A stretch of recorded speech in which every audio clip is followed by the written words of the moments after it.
एक वो गधे वाली आपने सुनी होगी कहानी। एक गधा था, दोनों पिता पुत्र कहीं से गुजर रहे थे, तो एक गांव आया, उस गांव में वो कहने लगे, अब दोनों पैदल चल रहे हैं, गधा भी जा रहा है, गधा उनका ही था। तो गांव में जैसे आए, बीच में से निकलने लगे, तो वो कहने लगे, भैया कि देखो कितने मूर्ख हैं दोनों बाप बेटे, गधा जा रहा है लेकिन गधे पे बैठ नहीं रहे हैं। तो उन्होंने देखा कि एक काम करा, पिताजी आप बैठ जाओ, मैं चलता हूं, पैदल चलता हूं इस गधे के साथ। जैसे ही दूसरे गांव के चौक में पहुंचे,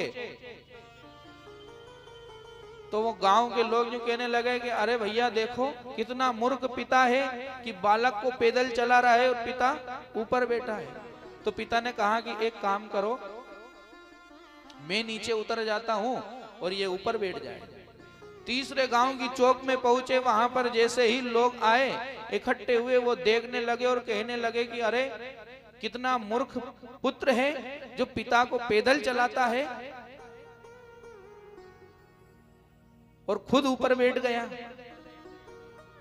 तो उन्होंने सोचा कि अब क्या करें, एक काम करो पिताजी आप भी बैठ जाओ और हम दोनों बैठ करके चलते हैं। चौथे गांव में जैसे ही गए, फिर लोग वहां पर थे, उन्होंने कहा कि अरे कितने मूर्ख लोग हैं दोनों बाप बेटे कि बेचारे उस गधे की जान निकाल दी।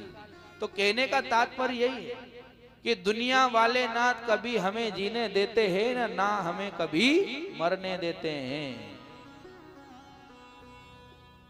तो ये संसार के लोग कुछ भी कहते रहते हैं, लेकिन हमको क्या करना है, भगवान का भजन करना है।